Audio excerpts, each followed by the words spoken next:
All right. First item, as usual, the minutes of the October 19th meeting. Everyone get a chance to take a look at them. Yep. Everything good? Board of Ed's good? All right. No changes. They're accepted. No emails, other public input. All right. Moving right along. Dylan O'Connor. Good thing you're here. On behalf of the Stratfield Village Association, looking for a host a free holiday party for the community, looking to install a heated tent on Fish. Have you decided 9th or 16th, or We're hoping for the 9th. Okay. But we're running up against a bunch of deadlines. But yeah, so the idea is to have a tent from Abby on the grass at Owen Fish, just on the just off the parking lot. It's a heated tent. It's your standard wedding tent. We will not have floorboards down, I don't think. So we would be walking, I think, directly on the grass.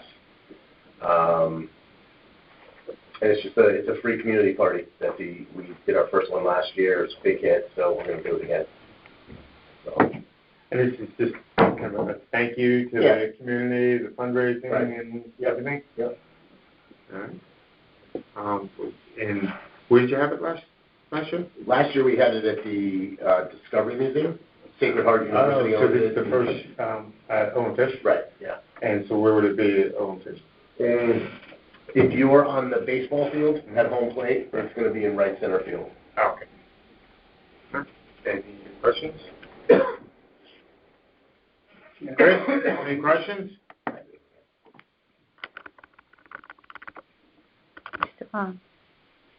Chris? Chris, can you hear us? Yeah, no questions. Someone want to make a motion? Make a motion. Second. All right.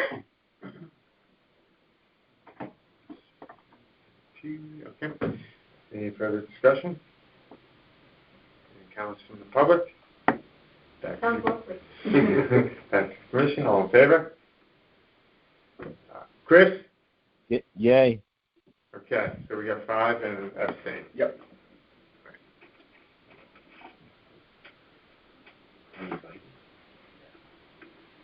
That's where you live. You're out. Okay, next up, Dave Schultz, on behalf of Wolfgang, requesting to have a pop-up trailer, which M&T Bank is offering to let them use, to replace Sherman Green for a Giving Day on November 29th from 12 to 3 p.m. Actually, hold off 1 second, just back to Dylan. Are we okay working with the either or day? Yes. So yeah. I checked with Galen. The right fields now are it's approved for both. Mm-hmm. And so you're just going to have just let us know which one. Yeah. We'll block them both off, and then you can just let us know which one. Okay, great. Correct. All right. Sorry. All right. Sorry about that, Dave. So to raise funds for awareness about their organization. If you would, just introduce yourself to I'm Dave Schultz. And your address, please. I'm part 108 Flax Road. And Kelly Maffei. 245 Mayfair Road. Kelly is one of the founders of Wolfgang, which is 5 years ago, just past 5 years ago. As you know, there's a store front downtown next to 16 Handles, and then we have a bakery in Black Rock where the young adults with disabilities are working together with a crew which they make dog treats and other dog items, and they are sold in the store, and then they also go out to different events in the community, which they are able to put up a tent and work with. Kelly goes with one of our young employees that they go out and gaining. What do you call it? No, but the wholesale accounts that she's now going out with and the training of these young adults that what they're getting is priceless. What they get from this, and it's all because of Kelly and our group that started this. And so this is an event that Kelly, why don't you explain what this is? So we were approached by M&T Bank, and as we all know, M&T has taken over most of, well, all of People's Bank, and People's Bank was always a very good friend to Team Wolfgang. And they're very philanthropic, and their intention is on Giving Tuesday to have their employees participate in these types of events where they're giving back to their communities, all the way from Florida all the way to the Northeast. And I thought it was really interesting that in the news blast that they've prepared for us to share with the public, is that they actually pay for their employees to participate in up to 40 hours a year annually. So it's paid hours for their employees to participate in these type of events. So we were going to use this. I know Dave shared with you the pop-up camper that they have, and our intent is to have our young adults along with some of what we call shift leaders and hopefully one of us co-founders will be there as well, and we're just going to share awareness and sell our dog treats. The camper's pretty clever. It has all kinds of bells and whistles, including Wi-Fi and all that, Wi-Fi and electricity, etc. So it was a little over 5 years ago that I sat in this very room and got permission to have the Parade Your Paws for a Cause down at the beach, and it's just a great testament to Fairfield and the community that we're still here and still able to seek out permissions to do more events like this. There's probably over 60 young adults with a wide variety of disabilities that we've helped, and we have both a production curriculum and a retail curriculum that we're able to share with the community. And plus really good dog treats. What are some of the disabilities? Autism, cerebral palsy, there's visual, Down syndrome, intellectual disability. It's, Wide gamut. a wide range. Yeah. I mean, we really don't discriminate. Right. And that's kind of one of the things I'm most proud about is that we don't discriminate based on age. Yeah. And where are the employees, the young adults, are they from all over? They're from all over Fairfield County, but I would say there's a good chunk that happen to be from, I just happen to be a Fairfield mom with these two other Fairfield moms that really started it, and they say necessity is the mother of invention, and that's exactly what the three of us mothers did. So we merged love of dogs with the love of our kids and came up with a recipe that is pretty darn popular with the four-legged, fuzzy creatures, and can't lie, I've seen a few people eat them too, but we're not. But they're all natural, gluten-free, and it's a great story. I'm tremendously proud to be a part. But he undersells himself because this guy, if we need something done, actually the young adults know, should you call Coach? And I'm like, yes. So it's a great great program. I mean, and we don't charge any of the young adults to participate. And as he alluded to, I mean, not only are they, selling in the store, but now we've got them doing wholesale accounts, and so they get all dressed up. We walk over to Sawbatuck Sweets or the Beehive or Natural Pet Outlet or the Pet Pantry. So, we're super proud of what these guys are actually very capable of. That's terrific. Any other questions? I was wondering, what kind of traffic are you expecting between 12 and 3? Because obviously that wouldn't be kids. It's going to be foot traffic from people who are downtown. And if we play it right and are, kind of piggyback off the efforts of M&T, who you see their advertising, all over the place, we hope to, draw attention to our community and just kind of highlight how Fairfield's doing it right too, having a place like Wolfgang within its geographic area. So. Okay. I think, I mean, it's not the purview of this board, but just kind of sharing ideas. Would it be beneficial to keep it open a little later, right? Because I didn't even realize, I didn't even pick up on the hour thing until you just mentioned that.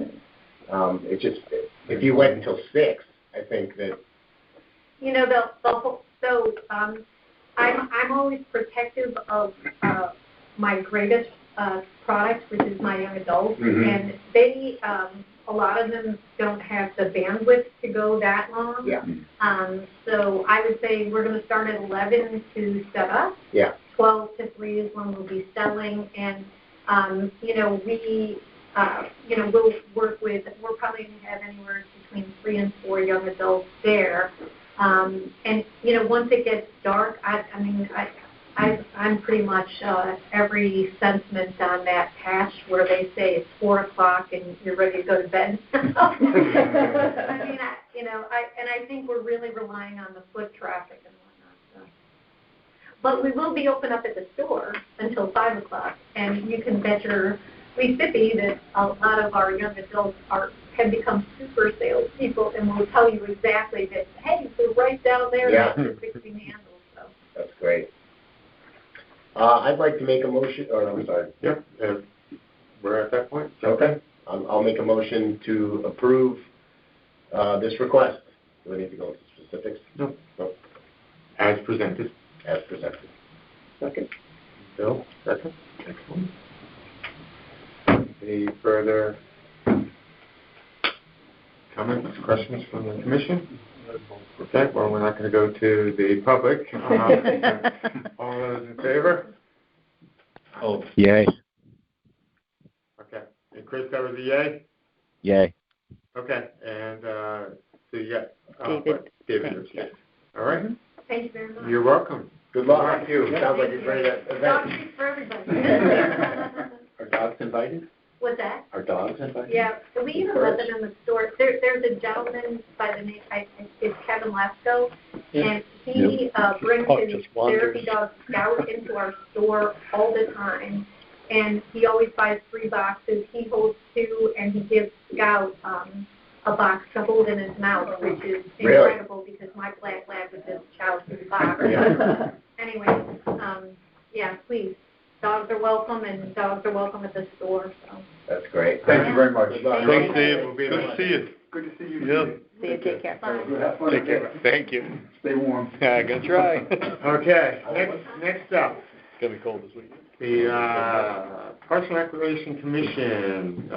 We would like to reinstitute the subcommittee for the rules and regulations. I think everyone was, you weren't here last month, were you? No, you weren't here last month, nor were you. So we talked about the need to review this because of the boats on the dock at the Yacht Club.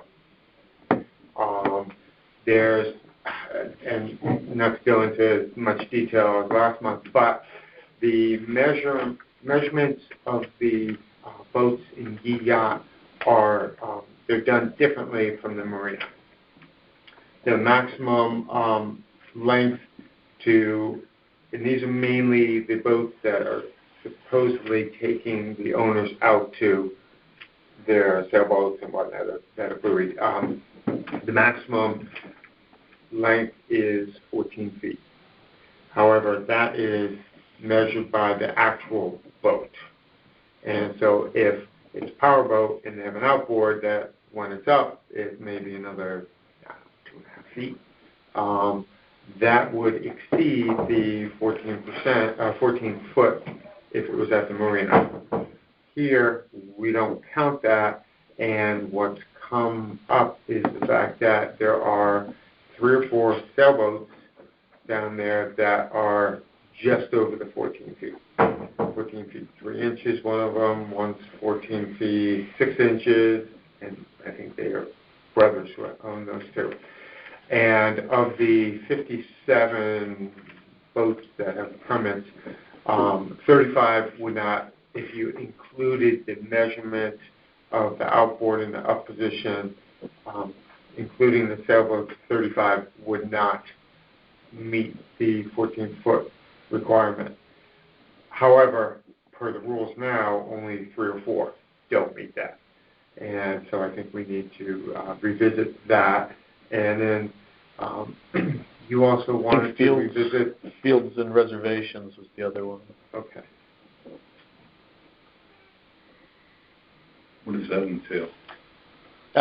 We had some issues with the process of how fields are being reserved and leagues not complying.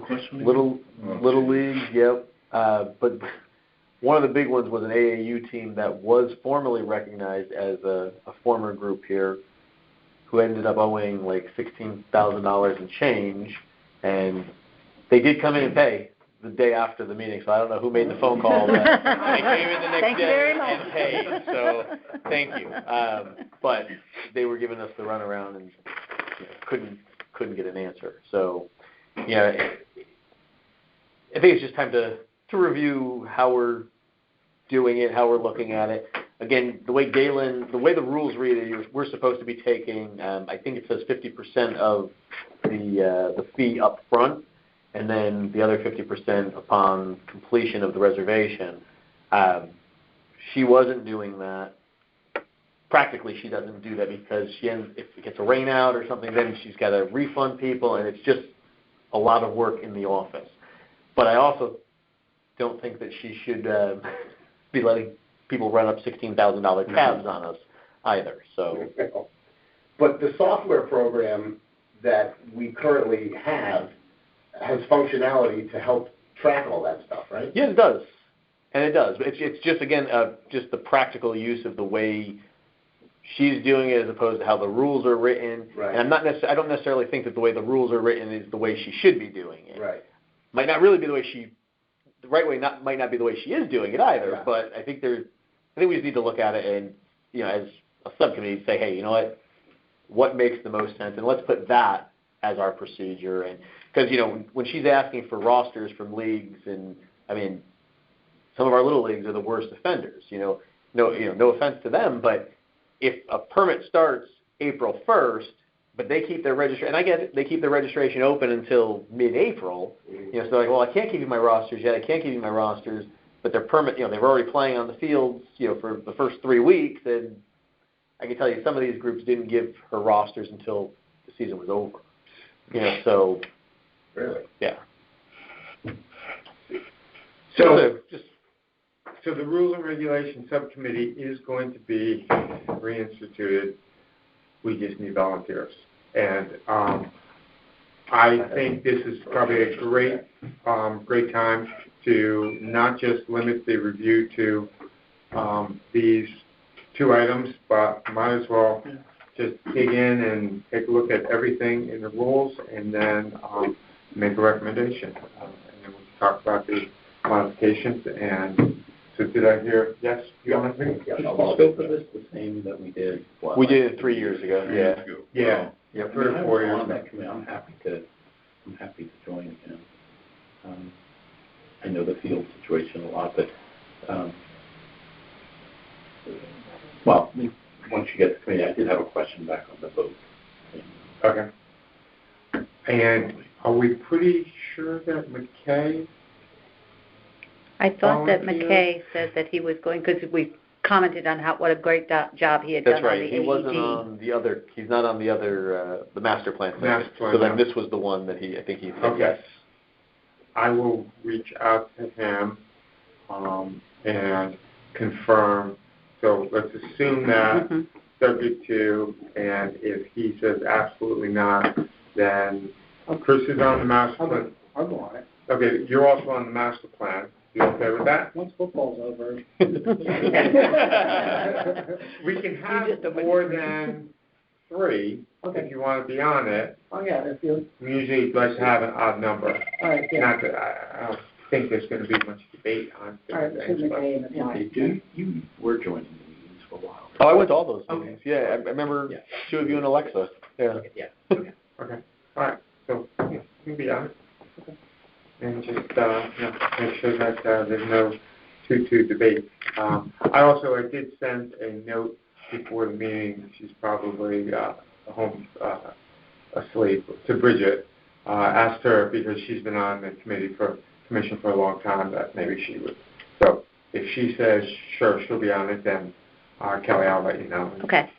But I'll confirm with McKay, and then when I hear back. So we have 4. We'll check on Bridget, and I'll confirm McKay. How many do we have on the master plan subcommittee? Just 3. Are we good there, or do we need more help there? No, we're good. And we have not yet met, but we're going to meet on Monday. Monday the 21st. Don't forget what the notice is. Yeah, I will.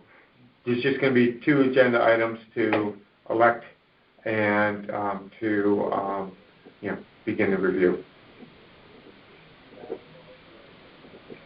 Yeah, I was going to send it over. 10 o'clock on a Monday? What? 10 a.m. on Monday? No. 7 p.m. 7 p.m. Oh, good. God. I'm sorry if I misspoke. I thought I said 7. I had a question back on the Okay, yes. Is there a safety issue? Is there a capacity issue, or what? Or are we just looking to standardize? Well, the system, are you familiar with the way the yacht club is set up? Yeah. Okay. So you got the dock down, and it's kind of like a U shape. Yeah.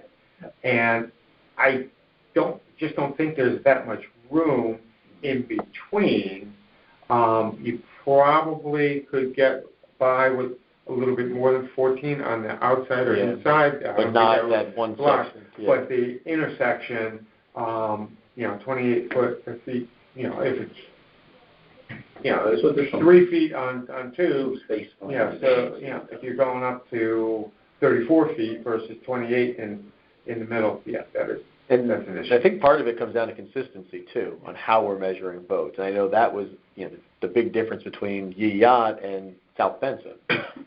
South Benson, it's from whatever's the furthest point on the front of your boat to the furthest point on the back of the boat. Yeah, and if you add something, customize your boat. Well, you got to deal with that from the measurement point. Right, and this came up because somebody complained about Yee Yacht, saying, "Hey, his boat's too big."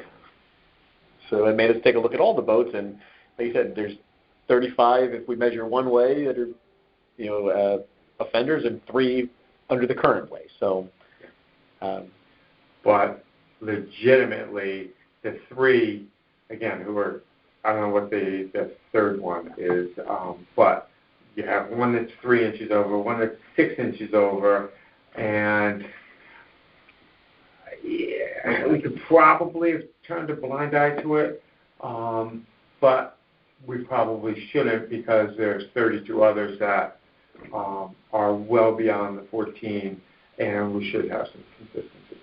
The whole yacht with these boats is actually kind of an interesting thing. I don't know if you want to delve into that, but you get a permit to stay on the dock, but apparently people who've been there year in and year out really take ownership of certain locations.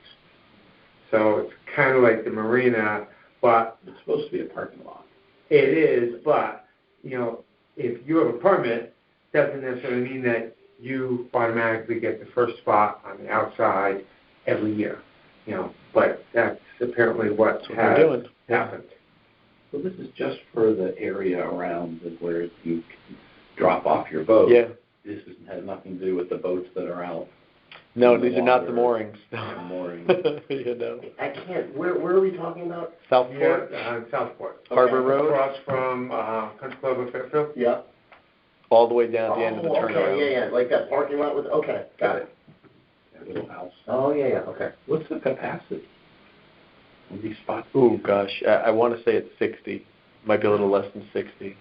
I would be surprised if it's that many, I but thought that's what Justin said. yeah, Justin sent me a picture. You jump in the water there and every year. Justin is certainly available if you guys want to go down and take a look at it and get his thoughts on it as well. So, okay, terrific. Okay, moving along, we are to the Board of Education report. Copy of the latest rules. Yeah. Did you get that? They're on the website, I just went through this, Sorry. half hour ago. Okay. Not that much new since we last talked. We did introduce new superintendent, is officially presiding at our meetings, or joining us at our meetings, I should say. So had a nice introduction with PTA presidents at the meeting last night. And then, I'm looking at the wrong notes. The only things I think that pertain here so much, we are beginning to look at some facilities principles and updating them. They were last done really in July of 2012, I think it was, or 2010. That's when I was on the board. Yeah, so these are in need of a refresher. Primarily, like the one thing we struck was the notion of we're trying to get rid of portables. We've basically achieved that. I think there's one left at Jennings.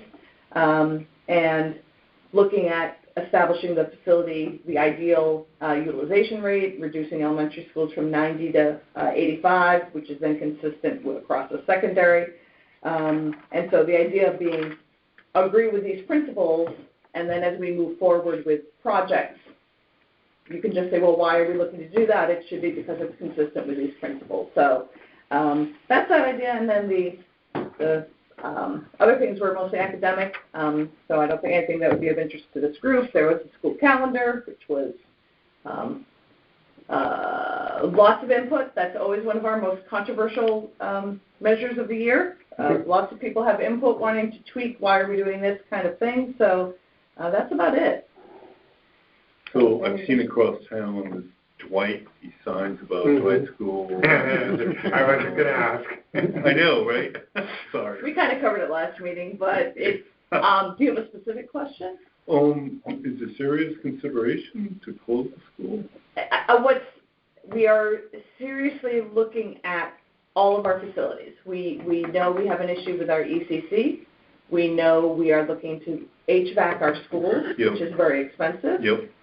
Right now, and we have not delved in on this number, but right now the estimate we've been presented with is that when Dwight gets its renovation, which it's due for, it would be in the neighborhood of $58 million, which no one's going to spend $58 million, and most importantly, no other town body is going to prove anything if we have not explored what is our commitment here, et cetera. So there have been no decisions, no subcommittee, nothing has gone further than that. But we know the discussion is going to happen, and so thus we signed. Didn't you indicate that that's not a renovation, that would be raising it and building? The thought that, yes, that it's not a renovation. It's way beyond that. Yes. Yeah. Again, that's what we have been told so far by staff. I don't know, we had been having a odor issue there a couple of years ago, and I believe that was addressed. But that's truly what started to kind of help raise the awareness that once if we tried to go in for a renovation, once we tried, it wouldn't be enough, is the thinking. So. God bless. Yeah, thanks. Any questions on anything else? Can you give a 30,000-foot view of the redistricting? I haven't read any details on what's the latest on redistricting. Well, we haven't gotten the latest enrollment projections. That obviously drives a lot. It was starting to drive the conversation in March of 2020 of what are we looking at here, what would it look like financially, and what could the district handle in terms of closing a school or not? Is that even an option? Even an option? We have other schools that also have tremendous needs. Tomlinson has tremendous needs, that we're going to have to address. We've got, wards getting older. There's all of these things. So we're now, again, trying to HVAC everything, which is desperately needed, both for health and educational reasons. So, the dollar signs are only going up. So I'm doing a really good job of not answering your question. I acknowledge that. So it was a conversation we were gearing up for in March of 2020, literally that last meeting before everything shut down. So we do have an ECC, which at the time was exploding in terms of its population. We have, one thing that was taken off the table is the Walter Fitzgerald Campus Alternative High School, which was put at Giant Steps. You know, that at first was in the mix of, that might have ended up at Jennings, that might have ended up at Ward, what other facility could be used for it? So the underutilization, overutilization of our buildings and these major projects. And so I don't know more than that. The facilities subcommittee is trying to do a lot of the pre-work. They were the ones who brought us those facilities principals last night to just let us know what they were working on. We keep hearing that there's going to be a special meeting added where that's going to be the sole agenda item, and that's kind of the big thing I'm waiting for, because I think that's where we're going to get a much better sense of what's the direction, what's the timeline. We did have of course, the president, I'm sorry, I should have added, we did have the racial imbalance plan presented to the state on November 2nd, and we didn't actually have much of a summary last night, now that I think of it. We went till 11:45, so, but I believe it was well received by the state. I'm not sure if they've definitively said, okay, and according to that, we are set to be approving a plan in May of 2023. That's the plan. We have done all the intermediate steps to start getting that in gear, to know if that's realistic, but that was what was presented to the state. Sorry, I don't want to drag this out, but the population at Dwight is down and down and down. Well, I don't know that it's a small population, period. Yeah.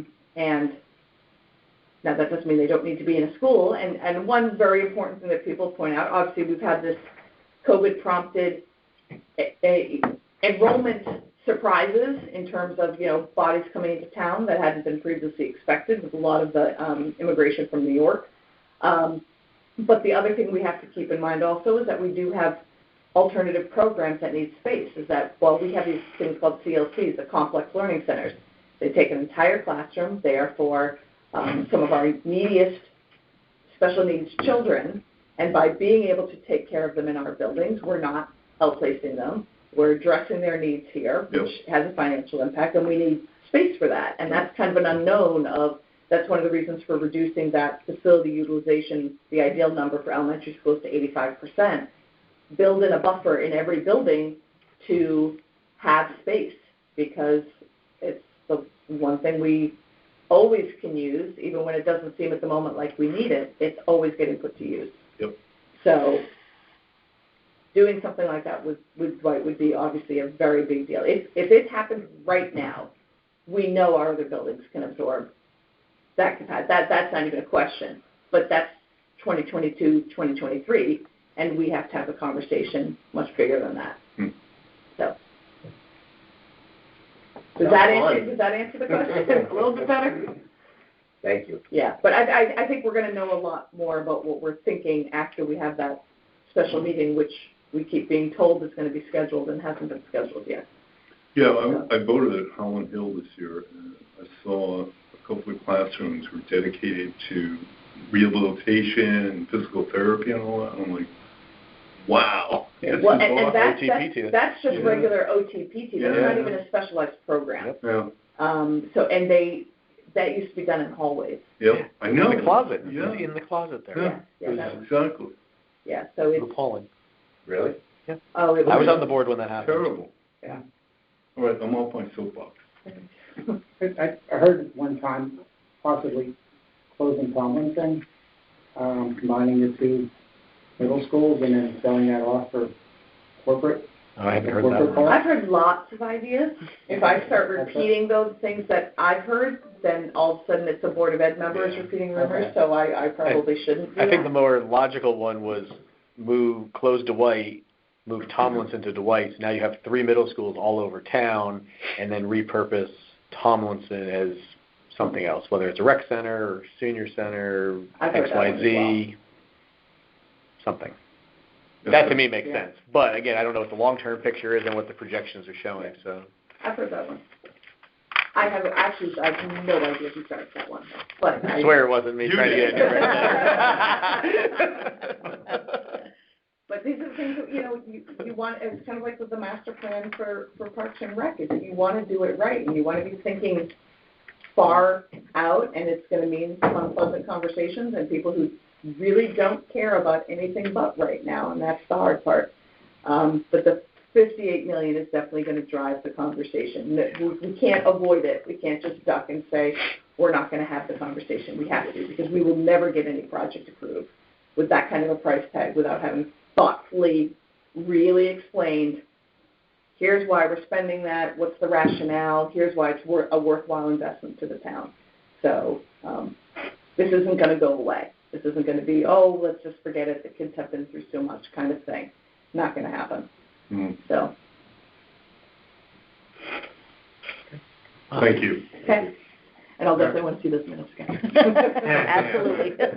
Okay, Director of Program Reports. Yep. Approval. Everybody should have received an advanced copy of it today. We're really gearing up for the holiday season, our favorite time of year around here. You should start seeing decorations going on downtown, whether those are the light posts or lights going on at the Sherman Green or the Town Hall Green. Our Parks team is out there every day starting to get things ready for it. Our annual tree light, our recreation team is putting together our annual tree lighting, which we've expanded upon. I think I mentioned this a little bit last month. We moved it from Friday to Saturday, expanded upon the event for food trucks, and we'll still have the actual tree lighting, but photos with Santa, petting zoo. It really just should be a nice, fun, family fun event on December 3rd from 4 to 7. The following Saturday, December 10th, we have our annual holiday breakfast at Fairfield Ludlow High School in the cafeteria. We did the registration for that this morning and had well over 300 people. I think it sold out within a couple of minutes. So pretty excited that that event is still going really strong. Just prior to this meeting today, I had met with the capital planning workshop, which is a group of representatives from each board. So I think they have 2 representatives from Board of Selectmen, 2 from the Board of Finance, 2 from the RTM, 2 from the Board of Education, who basically are listening to all the different department heads with the next 5 or 6 years worth of capital projects that we plan to bring forward. And they will then try to figure out where they're going to go on this 5-year plan. They bring that information back to their respective boards, and then in January or February of this upcoming year, when we go for the money for the next fiscal year's projects, really it should hopefully streamline the process because these projects have already been vetted by this smaller group. We'll see if that actually happens. I was there for an hour and a half tonight. It was just Parks and Rec that we were talking about.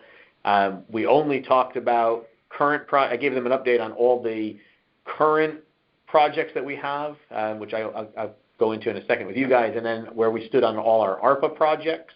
And then I presented the next 4 projects that we would be bringing forward in January or February. That, again, have been on the waterfall chart, but they were very receptive to them. But just to give you guys an update on the projects that we have going forward, or where we are on these, and let me just pull this up because I still have it in my email.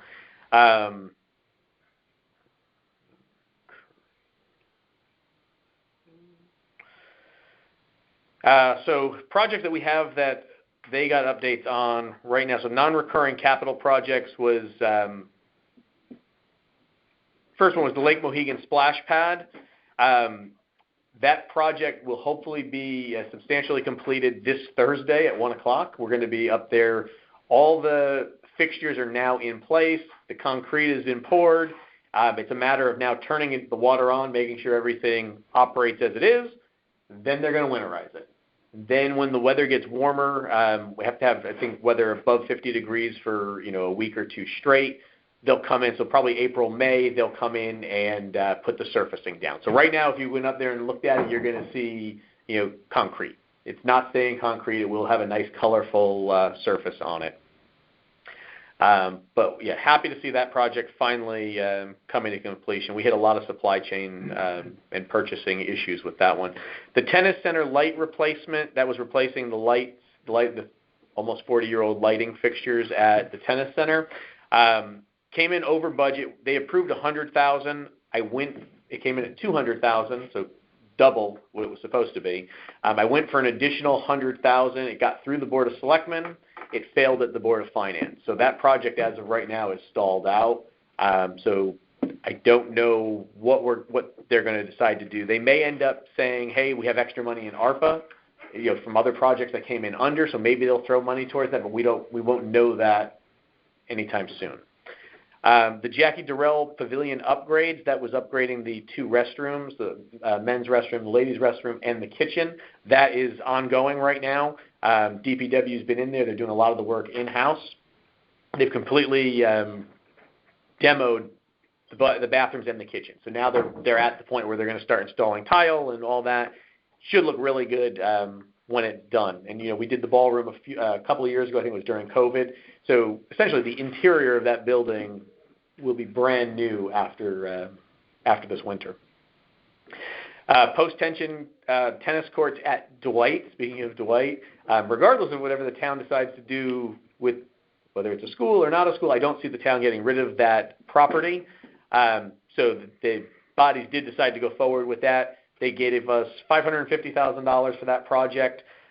We put that out to bid. It came back in at $554,000. So luckily, we could find $4,000 in our operating budget. So I told them we're going forward with that. So hopefully we'll have some contracts signed and we'll be able to break ground there.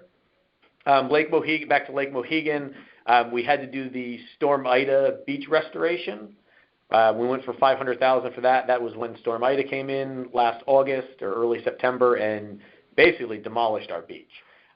We broke that out into 3 phases. Phase 1 was coming into the beach and regrading the beach, replenishing the sand, and getting the sidewalks back up and running. And we did that, and we were able to do that for Memorial Day. So that project, Phase 1, is done. Phase 2 was supposed to be dredging out the swim area. After the beach season, we waited until after the beach season. We didn't get any complaints during the beach season that it was bumpy or it was uneven. Engineering and all the the consultants are all telling us that the depths of the water in the swim area are where they are supposed to be historically. So none of the experts think that we should be dredging it. So we're going to forgo the dredging and move right into stage 3, which is mitigation, future mitigation, which is going to be putting in some new drainage and stuff to try to catch all the water that's running off of the hills up there before it gets down through the parking lot and onto the lake. Sorry, Anthony, is that ARPA or is that? Yeah, no, this was not ARPA funding. This was actual non-recurring. The holdup with this one right now is we're waiting on FEMA reimbursement to decide on their reimbursement for Phase 1. Once they decide if they're going to reimburse $100,000, then that gives us $200,000 for the mitigation. So we're going forward with the project. We've told FEMA today we're going forward no matter what because we have the money to do that, but we would like to be reimbursed. So no insurance on that. No. And then the ARPA projects, I'll make this one quick, sorry. ARPA projects, big one that we had, a bunch of them, the Jennings Beach concession upgrades. I don't know if anybody saw, we posted today that we finished. Awesome. It looks like a completely different building. And all we did was put brand new siding and I'm very pleased with the way it came out. We will do one more thing in the spring. We're going to put up some sunshades over the concession area, and we'll put some picnic tables out on the beach right in front of the concession that those sunshades will go over, and it should create a nice seated area for people to either come have lunch, sit, get out of the sun. So yeah, that was $100,000. We're within budget there. Tungus Hill Playground was completed at $150,000. The Melville Playground was completed that one came in under budget at $151,000. Lincoln Park was completed at $150,000. Dover Park Playground was completed at $120,000. Highwood Park Playground was completed at $267,000. And then, not that it affects you guys, but it was a Parks and Rec project. We did get $230,000 for some golf maintenance equipment. It's all been back ordered. We ordered it, but it's just back ordered. We won't get it till the spring. And those are our ARPA projects. And then the 4 projects that we're moving forward with for this upcoming fiscal year that I'll go and present for the funding. One of them is Fairfield Woods Middle School tennis courts, 4 tennis courts, switching them over to post-tension. We already put that project out to bid with the Dwight project, and it came in at $522,000, so we'll be going for the $522,000. Tungus Hill Pickleball. This has not been on the radar because I thought I was going to be able to repair those courts and replace them within the operating budget. Well, we put it out to bid with those other 2 tennis courts, and it came in at $225,000. So we don't have that in the operating budget, so I have to go for the funding for it. That's just repairs of the existing. That's to replace the existing pickle. They have to be replaced. Nothing to do with preparing. Nothing with adding, yeah. Added. No, this is just replacing the 4 that are there. But people play on them, right? Yeah. I hear them, so they're not supposed to be playing on those? We've left nets on 2 of them right now. Yeah. Because on court 1, there's tree roots that have buckled the court, so there's tripping hazards on there. Yeah. Doesn't stop some of the people from putting temporary nets on there, but we don't have the nets up on that court. And then the other court, the poles, DPW had built these courts in 2014, and the poles, every once in a while, will start sagging to the middle. Mm-hmm. Then they come back and they reset them, and they come back and they sag again. So again, we've now just pulled that net because we can't reset it anymore. So there's 2 functional courts there of the 4. With the fund, unfortunately, with the way the funding will go for that is if I go for approval in February, they give me the approval, we're going to likely start construction as soon as we can, but it's going to take those courts offline for the spring, which is prime pickleball time. So we're going to have the staff try to brainstorm some ideas on, where can we maybe set up some temporary pickleball somewhere just to give them an alternate location. So they'll still complain, but at least we can try to give them some kind of alternative. Can't you line an existing tennis court? Most of them are. Yeah. They don't like. I mean, they'll use it, but it's not ideal. Yeah. What about parking down at Jennings? That's what I'm thinking. Somewhere in the parking lot at Jennings or Lake Mohegan. Close a couple streets. Yeah. They set them up in my neighborhood. They just set them up in the streets. Yep. You're kidding me. Oh, I believe it. You see all the nets just sitting on the side? They've got white line. Are people allowed to white line? They're not like supposed paving the to. road? No, they're not supposed to. Yeah, we have courts in the Well, that's a nice 2 bit of more way to get projects. One is a golf project. So again, not really for you guys, but it's upgrades to the driving range. We're doing that in 2 phases. Phase 1's for $275,000. Phase 2 will be another $275,000. And then the big project is South Pine Creek and Sullivan Field turf conversion for $4.3 million. There's a huge caveat on that one that I have to have another conversation with the Fairfield Athletic Foundation about, or Brenda will have First Selectwoman will have a conversation with them about. But they're looking at the Board of Finance specifically wants them to bring money to the table, obviously. So, and I know they're not opposed to that. It's just working out the logistics of it. So, what are the 2 phases of the driving range upgrade?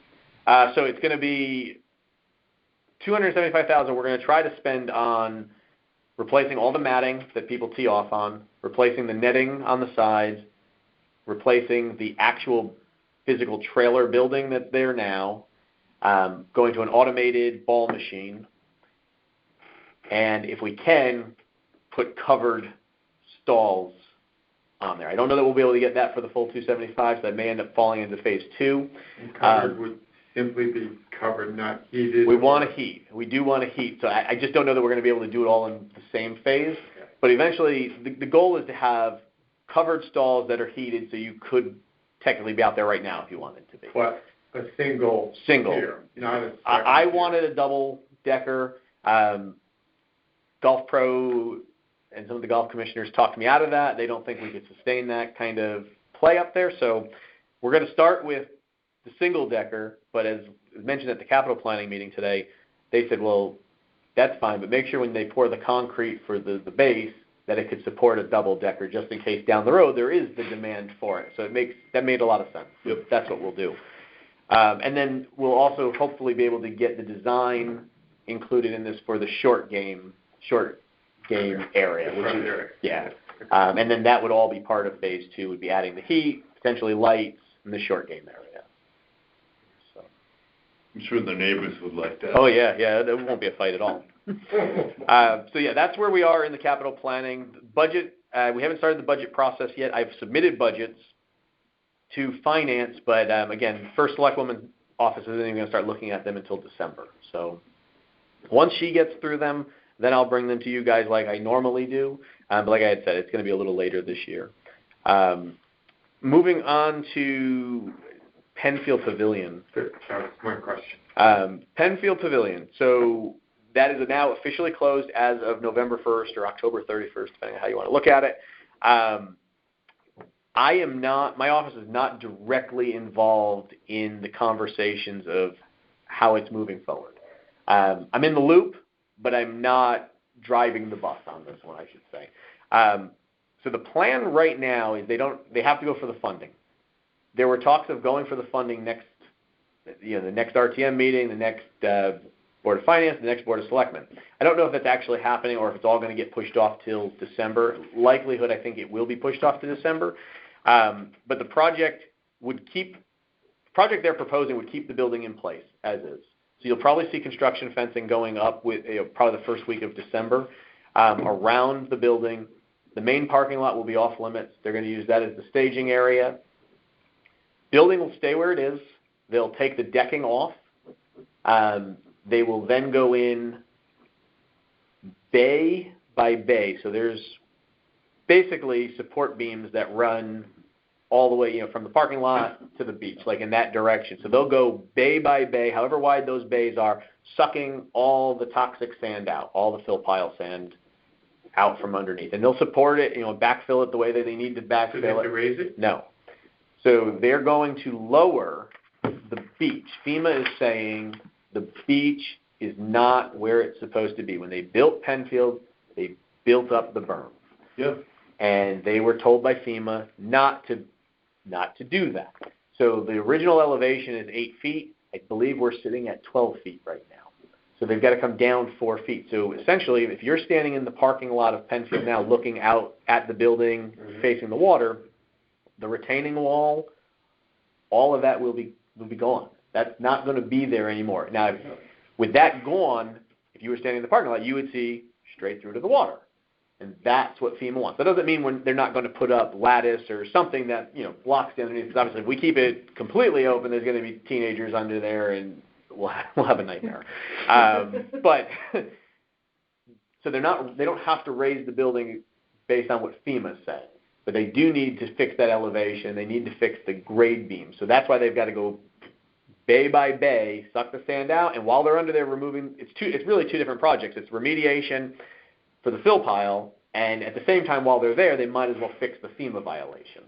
So that's when they'll go in, support the building, take out those grade beams, and put them, I think they have to go the complete opposite direction. I think that's what they did, is put them in the wrong way.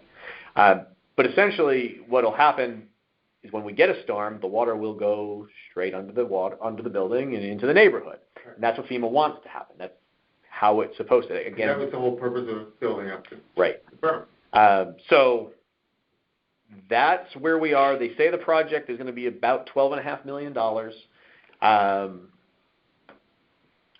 Should take between a year and 18 months. So we're hoping we're only going to lose one summer. But again, we're closed now, so it's just a matter of getting that shovel in the ground so that clock can start, in my opinion, putting it simplistically. The longer it takes to get funding for that $12.5 million, or if the bodies come back and say, oh, no, we want you to knock the building down, or we want you to rebuild the building, or any other option other than the one that's being presented, will just continue to delay the project. And then there's the possibility of, well, you lose 2 summers, or if we go back into debate of, like we did last time, for 5 years. I don't think anybody wants to go back and go through all that again. But again, it's outside of my control. It'll be with the funding bodies, but I know what I just explained to you guys is what was explained to me, so that, I believe, is what they're going to present to the funding bodies. Okay. Can I ask a couple questions? Sure. Do you recall, because I don't believe it was close to $12.5 million, what the budget was when we rebuilt it several years ago. Yeah, it was 7.5. So now we've rebuilt this building twice already. Right. First time I think it was 3.5. I think this last time was 7.5. 3.5 was another 3.5 I think was supposed to be reimbursed, but it wasn't because the FEMA violation, right? So now the question that's going to come up with the funding bodies is, okay, if we correct the FEMA violation, will they now reimburse us? We don't have an answer to that. Okay. FEMA has not, they have not answered that question. But that I think is a valid question. But right now we owe $8 million in bonding on the current building without doing anything else. That's what we still owe on the building. So we would be going for $12.5 million on top of the 8. So we have 20.5 out for that building. But that's not due tomorrow. No, right, exactly. It would be over 20 years. Yeah. But right. Start booking weddings now in the next. I wish I could. I wish You may I have could. to look at the, what we charge We're going to have to look at the rates. I mean, if the building stays as is or they rebuild it to something else, we will have to look. It's just fact of life. We're going to have to look at the rates. I mean, we did raise them when Galen came on board, and the rates I thought have been pretty competitive, but we'll have to see where we are in the market when the building reopens. Any other questions on Penfield? I wonder if the grade impacts any of the adjoining properties. So FEMA said this was FEMA's response basically was, if you don't comply with this order and you keep the berm, the 2,000 houses in the neighborhood lose their insurance, and all the town buildings lose their insurance. So we have to comply with FEMA. It's not even an option not to comply. So, do the neighbors know yet that that's the I plan? think, that plan was laid out, I think, in, I don't know, a month or two ago during the Penfield update to all the bodies. Whether people were paying attention, I don't know. It will definitely come up again, because like I said, they have to go for the funding before they can even move forward with this. Did that impact your beach sticker? Yeah, so great question. So we are showing I'm trying to take that into effect and showing a little bit of a loss in parking revenue. I don't think we'll lose much in beach stickers, but yeah, less people will go to Penfield Beach when there's a fence around it. We saw that. We had it for 5 years. No concession and a fence. No lockers. No lockers, right, exactly. There'll be temporary trailer bathrooms. The beach is still accessible. Beach will still be open. But for foot traffic. Yeah. And parking across the street. Yeah, that's true. So the entire Penfield parking lot is going to be used or inaccessible? It will be inaccessible probably in December. Mm-hmm. As the project moves along, they'll start scaling back the operation, and they're hoping by the time we get to summer, Memorial Day, that maybe we have half the parking lot back. But again, I don't know. Yeah. Because that certainly impacts Jack Yeah. Terrell. Yep, which is completely booked. So. But at least this is not a supply chain issue kind Nope. of thing. This is just the town. So this is just politics. That if the town bodies can move this along, but there's nothing else that's holding it up. No, everything's, to my knowledge too, the architects and everything, it's already been bid. Gotcha. So and I believe they have companies selected and they're ready to, I don't think they've been awarded yet because, again, we don't have the funding for it. But I know it went through all the purchasing hoops that it needed to go through. That's something too. Yeah. Do you know what the parking capacity is across the street? Well, I think it's, And how that relates to the I think it's capacity of Jackie? I think we have 200 across the street Okay. between the two lots because we have 300 total. I think it's 100 in each Okay. lot. So that's certainly enough for Jackie Terrell. Yeah. Yep. Yep. So, and then the only other thing I wanted to mention, and I put it in here in the last paragraph, was hopefully this will be making some more news around town. But the police department sent a letter of accommodation for Justin Cathcart, our marina manager, for going above and beyond his actual role as marina manager. There was a sinking boat. They received a 911 call. Justin was down at the marina, and the Marine Police needed an extra hand. and Justin, without hesitation, hopped on the boat with them, and they went out and saved 4 people who got caught up on the reef. And the police were very impressed with his ability to jump in and help with that. So I just want to share that with you guys as well. And I think Brenda's going to put it in her newsletter either this week or next week, whatever her next newsletter is. So, but yeah, very, very proud of Justin for that. Keep including that stuff in the newsletter. I like hearing about good stuff instead of always just bad stuff. All right, sorry, that was a long report. No. And 2 events were approved, the annual walk a mile in her shoes and the Harvest Fair. That have been 11 years and 5 years respectively. So. All right. I did get one beach question that someone you asked. It was small, but I wanted to know where the trees went at Sasco. So they weren't trees. They're kind of trees, but they're weeds. So I apologize for not remembering the scientific name of them, but the common name are the tree of heaven. Yeah. They're basically these tall weeds that they'll grow to like 40 feet in a year or 2. They smell awful. That's not why they were cut down.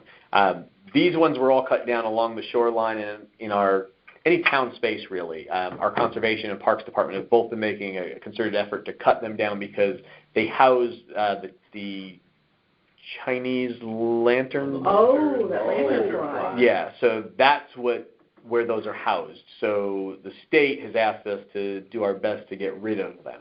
So that's why those were cut down at Sasco. Some others were cut down at Ash Creek. Those were really the 2 places I think we heard the most complaints about. People saw guys pulling out trees, but yeah, they're invasives.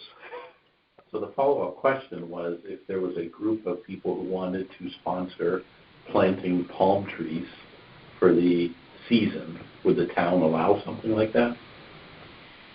Would palm trees grow around there? I think there's a company that does that. Yeah, there's temporary, everybody has 2. There's companies that come in and they bring temporary palm trees. If there was, I would say that I'd rather it go through the tree warden and get his blessing on any additional trees anywhere. I'm not obviously I love trees, so I'm not opposed to trees going in places, but I want to make sure he's on board before we say, hey, let's put palm trees over here and there. if they're serious. Yeah. And you're talking about the temporary ones that come in a box and then they're removed at the end. So they remove them at the end of the season, especially along the rocks there at Sasco. That was a specific place they were looking at, just because it's so many people gather there for the sunsets. Yeah. And they love those trees that were on there. There's still one there. I think. Still one.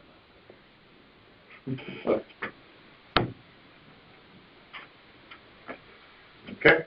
Thank you. Thank you. Anything else? Then we are adjourned.